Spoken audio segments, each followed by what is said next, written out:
Has something terrible ever happened to you that completely changed the trajectory of your life and you were left trying to figure out who you are and how you're going to make the best of it? My name is Elyssa Smith. This is the Unlock Your Blocks podcast. And my guest today, Sabrina Wilson, has been through just that. She has made all the lemonade from some massive lemons she got handed. And I want to share with you today exactly how she did that and the gems she has come away with that she's ready to share with you today. Sabrina Wilson is an executive coach, leadership advisor, and keynote speaker who partners with organizations during their most critical leadership moments when alignment, clarity, and execution matter the most. She works with senior executives and leadership teams navigating transformation, mergers and acquisitions, rapid growth, and high stakes transitions. Through Spill the Tea Consulting, her work leads to stronger alignment, faster decisions, and better execution across the business. A recognized leader in her field, Sabrina has been named twice a Power 100 Woman in Security and as a business fellow at Purdue University's Mitch Daniels School of Business. Her work is grounded in the core principles of Spill the Tea, transformation, teamwork, talent, transition, and trust, anchoring her mission to develop courageous, high impact leaders prepared for the future. Sabrina, thank you so much for joining me today on the Unlock the Box podcast. How are you doing? Thank you for having me. I'm excited to be here with you today. Yeah, I really appreciate your time. And once I heard your story, we've just known each other for a few months now, but when we first met and I heard like, oh my goodness, what happened and what you've done since then, it blew my mind. So I'm hoping you can share with us in a couple of minutes here at the beginning. What was the massive life change that happened to you without any kind of heads up? And how have things been to get you where you are right now? Well, let me start with put yourself in this position. You have been very successful for 30 years in a career in human resources. You're working for a global company going through massive transformation. It is 2 weeks before Christmas and you are spending time with your dad whose health is failing, and you've been asked to come back a day early from your vacation with him to present to the executive leadership team. So the CEO, CFO, all of the chiefs on a very important topic that was really challenging for our business and a lot of businesses is the cost of US medical health care.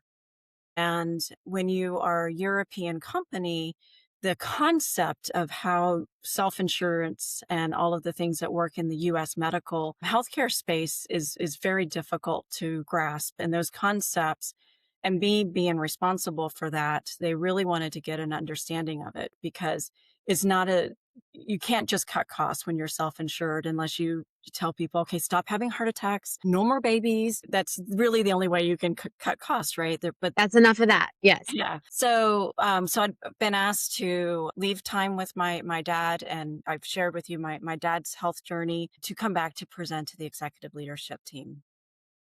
Come in 8 a.m., deliver a presentation, and keep in mind hours and hours and hours that I put into this to really try to help them understand the complexity of our healthcare system and why our medical costs and how they work and everything else. I delivered the best presentation. Afterwards, the CFO comes up to me because I get it. In that opportunity, I took the opportunity to ask to add headcount. We had downsized our benefits team to just down to one person, which makes it even more difficult to manage. And I got a verbal, yes, let's do it, let's go. The head of engineering came up to me and said, now I finally get it. I understand why this is so complex. So I'm leaving the room thinking, I'm a rock star. Finally, I got support and going well. And in that moment, it's felt worth, that one less day with my family for the holidays. And then a few hours later, my boss walks into my office who was visiting from Europe to tell me I no longer have a job. And I was crushed. I wait a minute, I just had rock star moment. I love what I'm doing. We're making a difference. I was brought into this organization to help grow it, transform the culture, and I was crushed. The significance of that moment, we've all had, maybe not on this level, but we've all had those moments. And I love the juxtaposition here. It's so painful to look at how successful you were being in the same day as them saying, basically, we don't need you anymore and you're not valuable to our company. Like that kind of dig where you checked the boxes. You did your due diligence. It's not like there was a somehow like you had been quote lazy. Like a lot of people that listen to this podcast, we've all been kind of programmed to think that if you take a break, you're lazy. But we don't even have that. Like there's not anything to point to in this case. You did your job. You excelled. You did exactly what you were supposed to do. You had feedback that said as much and then just out from under you. Yeah. So, I mean, I believe everything happens for a reason. It's always very difficult to see it in the moment. And in that moment, I was just completely crushed. And then all the emotions start. And then I was angry. Why did I leave that time with my dad to come back to present? Why did I spend all those hours? I mean, the weeks leading up to the meeting, or the couple of weeks, because it was put on the calendar kind of last minute. Why did I spend all that time preparing for that? And I could have been spending time elsewhere doing something else, but I was constantly I'm constantly working. It's 24/7. I'm always thinking about it. It doesn't stop. Like, how can I deliver this better? How can I help people understand the situation better? How can we get to a better place and really transition and transform?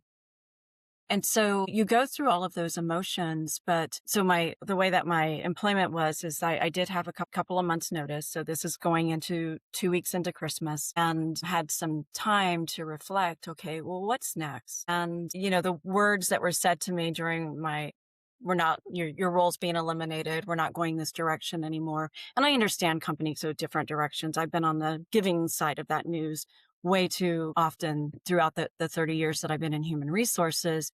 So I understand companies goes different directions.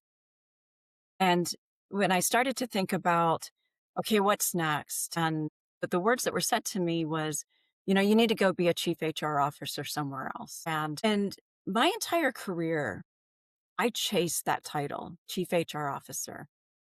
And I had an aha moment a couple of years back that as I got closer to that title and that ultimate top position, I was getting further and further away from the work that I love.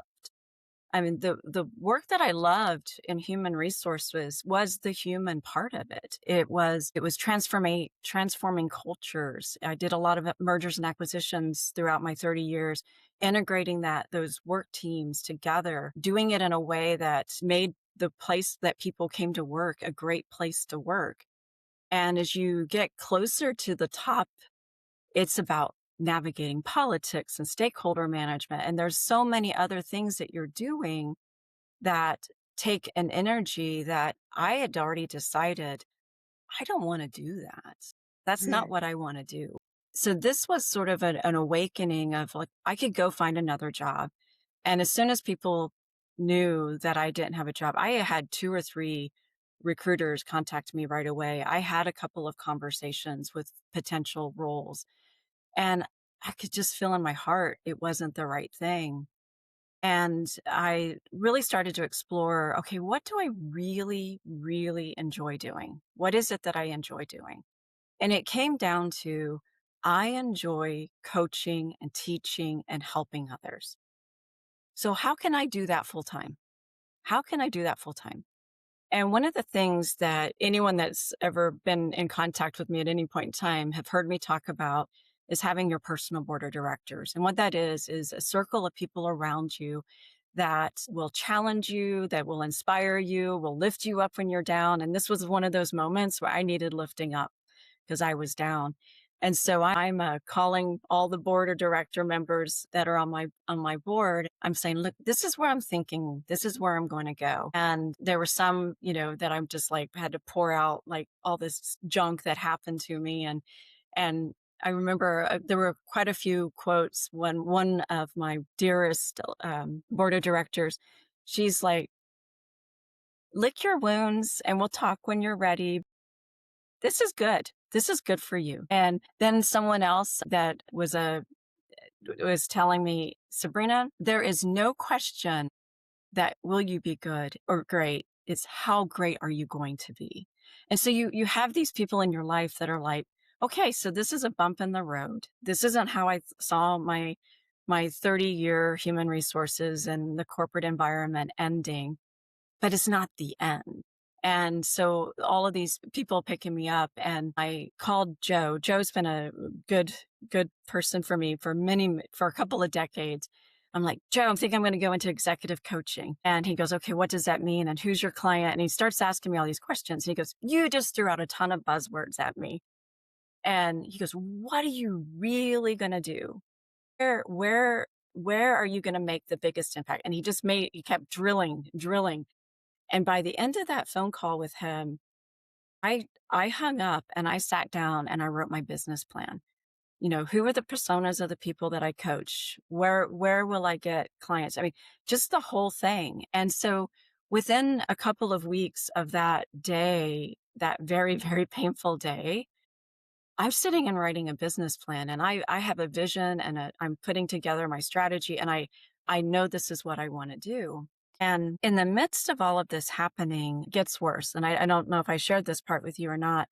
So right after I was notified, I receive a text from my friend, and her husband has passed. And her husband is a friend, is my husband's friend. So our husbands are friends. We've been friends for, since 2005, and we've traveled together, vacationed together. I mean, close. And it, and all of a sudden, losing my job and this new beginning I was on didn't matter. I had a friend that lost a spouse. I have a husband who's lost a friend. So it just put things into perspective. And then it didn't really matter that this had happened, because this to me was like, they didn't get the opportunity to have a second career or second or retirement or all of these things. And then a couple weeks later, my closest friend, my best friend at work, passed. A week later, another friend that we also traveled with, another couple, passed. So, and then we had another couple that we're close to pass. So in the first 5 months of 2025, my husband and I lost five dear friends, all before their time. And so it became loud and clear to me that I needed to pursue my passion, and I needed to do it now, because there was no guarantee that I would be able to do it in a year, 5 years, 10 years, because there was no guarantee that I was going to have that. And so it was hard. It was really hard. I mean, dealing with the grief of losing a role and job that I poured my heart and soul into, something that I loved, losing dear friends. It was a lot, and just that whole way of life. And another good friend, but at the same time, good things were happening. So I started my business. I'm winning work that I love. I'm coaching clients, and I'm seeing their transformation, those moments where they have that aha moment and they get it, and they're on the road to their own transformation. I'm speaking. One of the biggest joys I've had is getting in front of audiences and sharing my experiences, the things that I've learned through my career, and then seeing their aha moments. And for me, it's the afterwards, where they come up to you and they ask you questions, and they're hungry to learn. They're hungry to take those bits of information and do something with it. And I'm getting opportunities to do that. I had another personal board of director friend, Barb, told me, struggling. She goes, grief and happiness can exist in the same moment, because how can I be so happy when all these really bad things are happening too? So having those people around me saying those incredible things at the right moment were the really important pieces. That is so beautiful. Thank you so much for sharing all of that. I mean, what an important time in your life. I'm marveling because what I have seen is that sometimes when we are heading in a direction and we're holding on to it so tightly because it really defines us, because that's how we've learned, this is how I get to where I want to go. I myself, and one of my toxic traits is my rigidity and my like pushing through pain incessantly. So I think a lot of high impact, high achievers can relate to this idea of like that job was and that direction for your life, they were wrestled out of your hands. And it's such an interesting thing when that happens and all of a sudden we're free and we Yeah. get to choose and we get a clean slate in some way or another. Maybe it's not for everybody that's listening. Maybe it's not, you know, that you lose your job direction and you have to start somewhere fresh. But at any moment, we can reinvent ourselves. I think one of the hardest things about being someone who pushes through pain, and the solution to everything for me growing up was work harder, be better, do more. And that was all like inside my own mind. You know, it wasn't really anybody saying those things to me, but I just understood that I would have a better shot at success and getting my needs met and getting the connection and attention that I craved was if I did things perfectly at the super high level and you do it fast and you do it and you wow people, you know? So it's really hard to let go of when that's the way that you've kept yourself safe and everything. But when you get an opportunity like this and then you shape it as an opportunity, and I'm so sorry for all the losses. I don't think we got into that in our conversation initially, but having something like that that really kind of puts it in perspective and like shakes us back into reality, as sad as it is, the things that happened and the timing that they happened proved to be such a gift for you because you were able to then kind of, even if it wasn't totally fearless, but like fearlessly go into a new direction for yourself. So I love what you say about your board of directors concept. And this is so interesting because your board of directors really came through for you in that moment. And I just think that's such a beautiful testament to the power of relationships that are fully safe and supportive. So one of the things that I talk about is my 3S framework. And I know you and I have talked about this, where the way to help yourself get out of survival mode is to demonstrate in three significant areas to your nervous system that you are actually not running from a wild animal, that you're actually safe. The first, I call it my 3S framework. And the first S is safety. So you take 3 deep breaths because if you can breathe slow and take a deep breath, your nervous system starts to understand you're not being chased by a wild animal, right? Same Right. thing if you stop and like nurture your senses and you make yourself a cup of tea or you do something that is nice for your body, we won't stop and do that on the way. I mean, most likely, if you're running for your life, you're not stopping to Right. do that. So we're demonstrating safety, right? But the third S is where this board of directors comes in, and this is safe support. It is really hard for us to operate at our best and have our higher level thinking and our executive functions and our excellent decision making when we are in survival mode. And if your brain thinks you're alone, if it thinks you're isolated. So for anybody listening today, if you feel like you don't have these people that are supportive in your life, I'm going to have Sabrina address how to find this in your life in just a second. But there's a really good reason that it's hard to make choices when you feel so isolated. It's hard to make choices when your body feels a threat. Because if you don't have safe support, what does that mean on a primal level? That means you don't have a tribe. If you are kicked out of the herd, you're kicked out of the tribe, you are prime real estate. Like you are primed to be eaten by a predator. So the board of directors is an infinitely safe support level because of A, they give great advice if you have a good safe group like you did and like you do. But B, your nervous system understands I'm not outside the tribe. And it's a really wonderful way to reinforce so that you can get into that business plan writing energy, you Yes. know? So I want you to share with our listeners, if you don't mind. Yeah. And I know that you have incredible keynote talks where you literally go into all these details. And I wish we had an hour for you to just walk everyone through how to do this. But y'all will have to find her and follow her and go to where she's speaking so that you can hear the whole thing. But can you give us in a nutshell the concept of this board of directors? How did you find yours? Or if you just want to give us a vague way that you, or you know, kind of a directive for how do you coach your executive clients to find their board of directors? That can feel really impossible in today's world where it's easy to be just cloistered up with your phone and your computer and working remotely and never talk to anybody.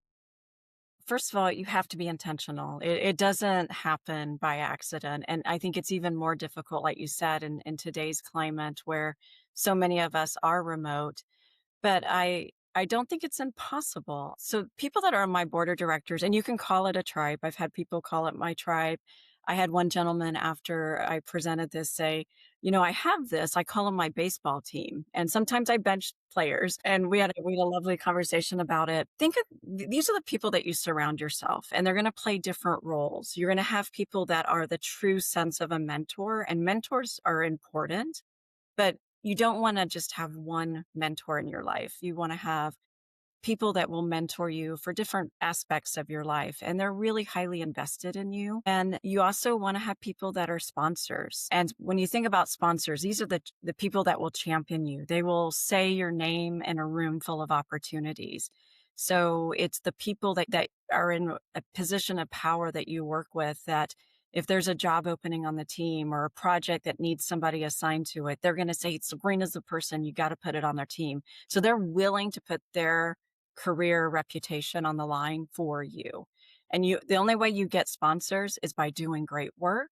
So people feel like, I can count on Sabrina. If I say she can do it, I know she can and she will deliver. And then you also need people that are allies. We talk about allies a lot in the sense of diversity, but we all need allies. And these are the people that they may not know you very well, but they're tuned into your ideas. They're gonna stand with you when you're pitching a project at work or whatever that may be that you're trying to do, or if you're, in your volunteer life, your school life, whatever it may be, they're going to be your ally for you. And more importantly are your friends. Who you have in your life and your friends, they are so important. They're going to pick you up when you're down. They're going to reflect the mirror when they're like, all right, Sabrina, what you're doing, what you're complaining about is the same thing you're doing to her. So stop, or they're going to say, you know what, you're a badass. You've got this, keep going. But they're going to be a reflection of what it is that you're trying to be the better version of yourself. And the way you go about it is, I mean, think about I challenge most people to think you probably already have this without calling it this. Who do you call when you need career advice? Who do you call when you need relationship advice? I mean, those are the people that should be on your board of directors. They're the people that you go to that will challenge you. It's my Joe. When like Joe was like, okay, that's a great idea, but you just threw out a bunch of buzzwords and it really challenged me to dig in. The Sharon, because my first idea was let's do fractional HR work. I've been doing HR for 30 years. I can do that. And Sharon goes, really? I don't really see you doing that. But, and then a couple of days later, I come back and I'm like, you know what? You're right. I don't want to do fractional HR work. And so those are the people that probably know you better than you know yourself sometimes and can reflect back on what that is. And if you don't have those people, then it's about getting out there and meeting people that can play those roles for you and build and starting to build those relationships. And I do go into a lot more like how to do that as I talk to my audiences. But you really want to surround yourself with people, not all yes people. You want people that'll challenge you, but people that are going to make you better. And the concept really comes from business. Every corporation has a board of directors, and the board of directors is there to make the CEO successful, right? And running that business. And you think of yourself as a company, Me Inc. I read this concept in a book 25 years ago by it's called It's Not Business, It's Personal by Rhonda Lichtenberg. And I thought, what an incredible concept of Me Inc. And the board of directors makes sense when you start to think of yourself as a corporation. And so that's really kind of what started it, and then I've just expanded it into, like, doing it intentionally. Okay, so I love this concept of Me Inc. because there's something, at least for me, in my previous life before I started running my life with a board of directors, because I love this. Before you and I met, this was something I didn't call it that, but I was kind of heading in this direction. And now that you and I are friends and we talk about this, I love it. It's getting deeper for me and more meaningful. But I remember before I had that, I literally felt just like a lone wolf out there just sort of self-flagellating when I made mistakes, like I was so hard on myself, and I would have these days, and I mean, God forbid you also have mental health issues, right? Like I had mental health issues, especially in my 20s. I had generalized anxiety disorder. I had, depression. I had all these different things that were going on, and I didn't realize I was recovering from trauma, and I was going through some fresh trauma. So all of that, when you have people that you can go to on the day that just feels too heavy, it is a whole other level of lightness. And I it has changed my life so many times when I've had people speak into my life the way that you have had this amazing group. I was thinking about like if I had been the one talking to Sharon and she's like, your board of director person, Sharon, that you said, and she's like, no, I don't see you doing that. I've been like, dang it, Sharon, stop telling me true things. Because we have those people that really do know us. If you have cultivated this in your life, they really do get to know you. I literally have one person that I go to when I think I know what decision I need to make, and I just ask her, here's the decision I think I'm gonna make, if it's a bigger decision. And I'm like, tell me why I shouldn't make this decision. And if she says, like, no, I really think that's a good decision, then I know that I've seen it because I'm learning from her what I, as a perfectionist, people pleaser, someone who tends toward procrastination and imposter syndrome, like I'm recovering from all those things, but I know that I still have blind spots, and I love that she can see them. And the key for me has been to find people to put in that board of directors that are kind to me. They know that I need feedback in a warm way. And so even if they're like, that's a terrible idea, they don't say it like that. They say it to me. And that's what I love about it because they get to know you and how you receive feedback, and you can also reciprocate, right? So if there's someone listening today and they don't have this at all, and maybe they're not an executive, maybe they're, maybe it's a stay-at-home mom or someone who's single and living on their own. We all need this. It doesn't matter if we're trying to climb a career ladder or start a business and be a founder. Where would you recommend that somebody start if they're not necessarily looking to go to networking groups and things like that where you might meet business buddies? Well, just think about just people in your life that you go to or people that you think about. It could be maybe it was a former teacher or someone in a nonprofit that you're involved with or a church that you're involved with. I mean, wherever your current activities are, think about those people that you want to get to know that a little bit better, or people that you think about and that you used to work for. A lot of my board of directors started with being people that used to be my manager or my boss, or because they know me really well, and now they've become part of somebody that I go to and talk to. And you said a word, reciprocate. I love that. I mean, that is what I love now is some of those people come to me for advice, and we can reciprocate, we can help each other, we can collaborate. And so find people that you have that energy with already and really, you know, cultivate that relationship, go a little deeper. One thing people say was like, I think about this one person, but I haven't talked to them in years. I haven't reached out to them. Well, they didn't reach out to you either. So don't feel bad about that. But think about how good it feels when you pick up your phone and you've got a text from someone. This recently happened to me, and somebody said, "I've been reflecting on when I worked for you, and some valuable lessons that I learned from you are coming to play in the role that I have today." And that was 10 years ago. I was absolutely thrilled. It's like, "Let's get on the phone. I wanna talk to you. I wanna hear what's your challenges are, what's going on." And they're not gonna be mad that I wasn't mad that I haven't talked to her in 10 years. I was thrilled that she thought about me, and we're embarking on this conversation today. So, if you have that thought where I've been thinking about this person a lot, send them a text, send them a message. I mean, and maybe it starts there, and that person becomes part of your board going forward. Just really be intentional about reaching out to people, and I will tell you, do it because you don't know where that person is. There were so many unexpected texts that I got back in December, January of 2024 and 25. People didn't know what I was going through. People didn't know the loss, but people were coming out of the woodwork sending me, "Hey, I was just thinking about you today." And I needed that. So you don't know what somebody else is going through. So if you have a thought about somebody, reach out to them because they may need you as much as you need them. I love that so much. And I think that speaks to so chances are okay, so I wanna speak to the listeners for a minute. So if you're listening to this episode and you have trouble asking for help, first of all, you're not alone. Not alone. I'm a reformed not asking for helper, okay? And I am understanding now that I love when people ask and reach out, especially people that are just quality humans who I haven't heard from in a while. And I read something recently, and I think I've mentioned this in other episodes recently as well. It was a study done, and the fastest way to build someone's trust in you is to ask them for help, not to help them but to ask them for help.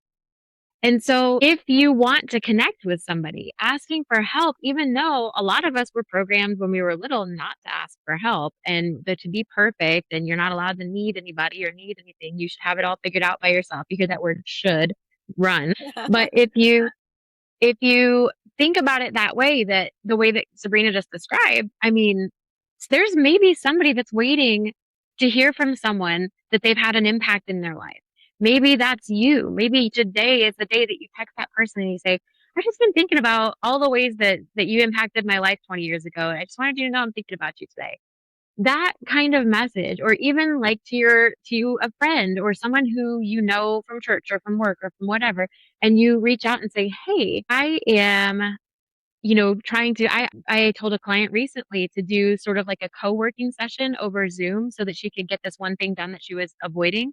And she's like, "Oh, I have a friend who I know is avoiding something similar. We're going to get on Zoom, so I'm going to ask her for help. I'm going to ask if she'll get on Zoom with me and we can just have like a moment where we're there for each other." I love that. Builds relationship just to ask for help, just to reach out and offer kindness, just to reach out and say, "Hey, are you available? Do you want to go to lunch?" But it does take commitment on our part because we have to overcome the part of us that learned it's not safe to ask for help. It's not safe to reach out or to be vulnerable. So you have to be careful. You have to do some trial and error because we don't always pick the healthiest people, but you can learn who is healthy for you and what better way to start. And it's going to help you go so far. So, Sabrina, I would love for you, and then we're going to kind of start wrapping up after this question, but I'm curious, have you ever struggled, or do you see your clients struggling with any sort of self sabotage that keeps them or that kept you from reaching your highest potential? That you thought you were going in the right direction, but then here these blocks keep happening. Have you ever seen that for yourself, maybe in your corporate career or maybe since becoming a founder? Is there anything like that that has shown up for you? And if so, how have you overcome it? One of the things you touched on is the not asking for help. This whole myth of the self-made whatever stop going it alone is definitely one of them for me. And self-reflection, and I continue to work on this is really around boundaries. I thought I was setting boundaries, but then I would always break them. I mean, leading up to that event on that day, I mean, I had planned time off for my mom's birthday, and this situation occurred at work. And I was like, I'm going to be on a plane. I can't tend to this. I mean, it's just not possible. And they were like, well, we'll just move the meeting. And I was like, well, can't someone else do this? And there was this, no, it's got to be you. And so there was this, I thought, I don't know if it's self importance or whatever, like I have to be the one to handle it. And I was getting that reinforcement of the behaviors. No, we'll move the meeting because we need you. And, I was, again, it's, that trade off. I kept trading off my family for work. And I kept doing it over and over again. And even when I try to set the boundaries, it just kept breaking. And then in the end, those are your regrets, right? Like, you don't get those days back or those moments back with your family. And, for me, it didn't matter because it was like, we don't need you anyway. So even though just leading up to that, where this time over and over again, where I was making these personal sacrifices, it ended up that it was still, I still didn't have a role. So Yeah. I think it's the setting boundaries and setting boundaries early. And so I mean, I was very intentional about spill the tea with being a T is one of the things as I reflect on growing up military, we were always moving. And so that transitions, I was really good at the transitions. And where I see people where and I saw it myself most recently where we fall down is you start a new job and you're so excited that you give everything because you want to prove to them that they made the right decision to hire you and you give everything and then you train people how to work with you and that you're always available. And then after you've been in the role for a while, you start to try to pull back. That's hard to do. So where I really try to help leaders is during that moment of that transition, taking that new job, maybe that new promotion or whatever that role is really being strategic of how you navigate that transition from your stakeholders. I also think I know I underestimated my stakeholders in that last role. So how do you navigate your stakeholders, managing your stakeholders? How do you also set your boundaries and set expectations? And you don't have to be the one, but maybe you can leverage other people to really fill in for you. Or what one of the things that I always try to do in prior lives is, all right, I know how to do this really well, but who on my team needs to learn how to do this? And how do I give this project to them so that they can grow and develop? So looking for opportunities like that and helping executives see they don't have to be the one to do it all as well, but how do they get it done, but maybe through others on their team? Yeah. Man, talk about having a hard time asking for help. That can be a whole thing, but it's important that we get our nervous systems in a place where we can feel safe enough to do that and believe that we're going to be okay, even if we're not the one that's like micromanaging every detail. It can be really challenging. Thank you so much for sharing that. I think that's such a huge deal is to set boundaries and teach people how to treat you. And one of the ways that I teach boundaries in my classes and with my clients is to talk about your hula hoop. Your hula hoop is your thoughts, choices, feelings, and actions, and you're responsible for those. Even though we can't control our thoughts and feelings, you're responsible for that, what you do with them. But here's the kicker. And I didn't want to accept this as someone who was like I didn't realize it, but I was like super codependent and kind of a busybody trying to arrange everyone else's thoughts, choices, and feelings and actions. But it turns out those are not in my, those are in everybody else has those in their hula hoop. Their thoughts, their choices, their feelings, their actions. They are responsible for those. Rude. So for me, it was really challenging to figure out how do I extricate myself from this tendency that I have to try and control how everyone sees me, control what my actions look like to them, control results. Oh my goodness, especially when I was like climbing a corporate ladder and trying to figure out, okay, I'm going to do this because I want to get this promotion and I want to prove this and I want to do Man, not to say that there's anything wrong with climbing a corporate ladder, but if you're doing it from this place of, okay, I need to arrange myself around everyone else's thoughts, choices, feelings, and actions in order to influence their thoughts, choices, feelings, and actions, you can very quickly get all twisted up and you lose yourself. We have to self-abandon. If we're going to focus on someone else's hula hoop, that means we're not tending to our own.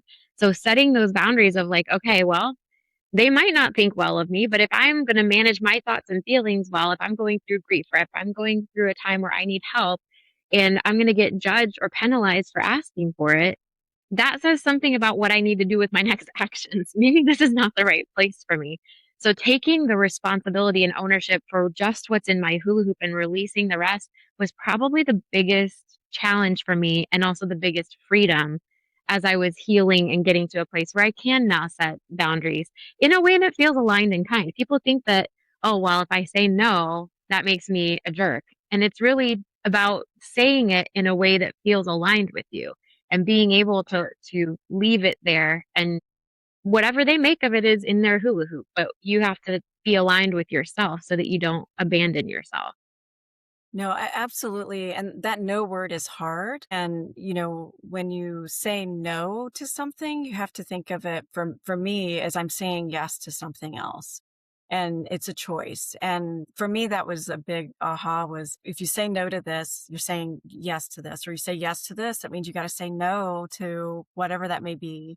In this case, it was time with family. And another thing to think about, going back to your team, is when you say no to something, then that allows somebody else to say yes. And maybe there's somebody else that needs that project, that experience, or whatever, that job, that role, whatever it may be.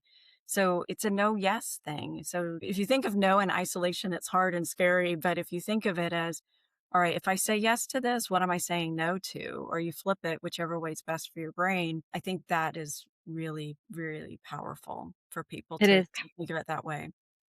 It's powerful and it helps you to be confident in your no's and in your yeses. And I think that's beyond powerful because once you can be confident in your no and your yes, then nobody else can get you to change that and to change what's right for you.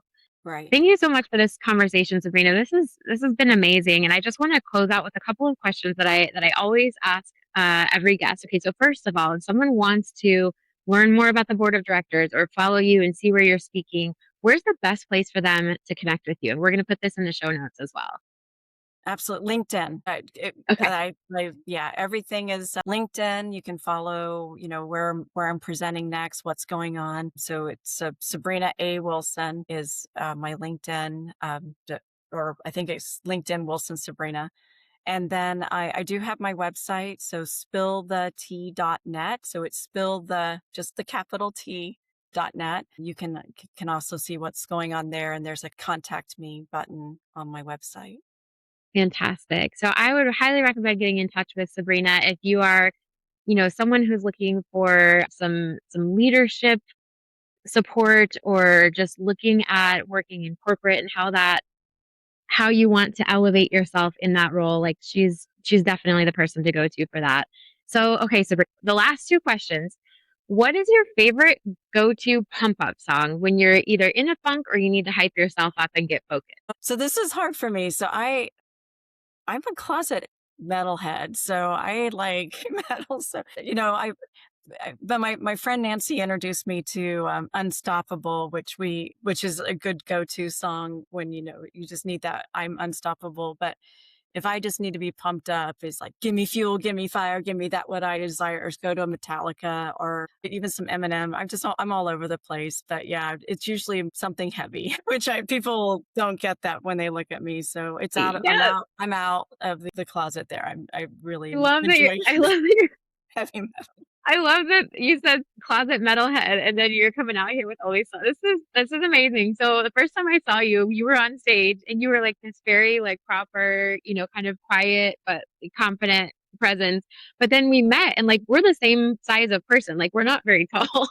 We're kind of small. So I love that you're just that's your vibe. Okay, and final question. If you only have 5 minutes, what kind of self-care type stuff do you do? Do you have a go-to thing that you do if you just have a couple minutes? If I just have a couple minutes, a nice cup of tea is nice. If the weather's permitting, step outside, just get a moment of sunshine. I love to garden, so just walk through my garden for a few minutes. Kind of cliche, smell the roses, smell the flowers, and just take that moment to. And you said this too, is that deep breathing. Just take a deep breath, and that can be sitting at a stoplight or wherever it is, just to calm myself back down. I love that. Thank you so much. Well, this has been a dynamic conversation. For those of you listening, I hope that this was helpful for you. I hope that you can see a really amazing path forward for yourself no matter where you are and that you're inspired by Sabrina's story. Sabrina, thank you so much for your time and for sharing so vulnerably with us and walking us through some of the solutions that have really made an impact for you and for your clients. No, thank you. I appreciate the opportunity.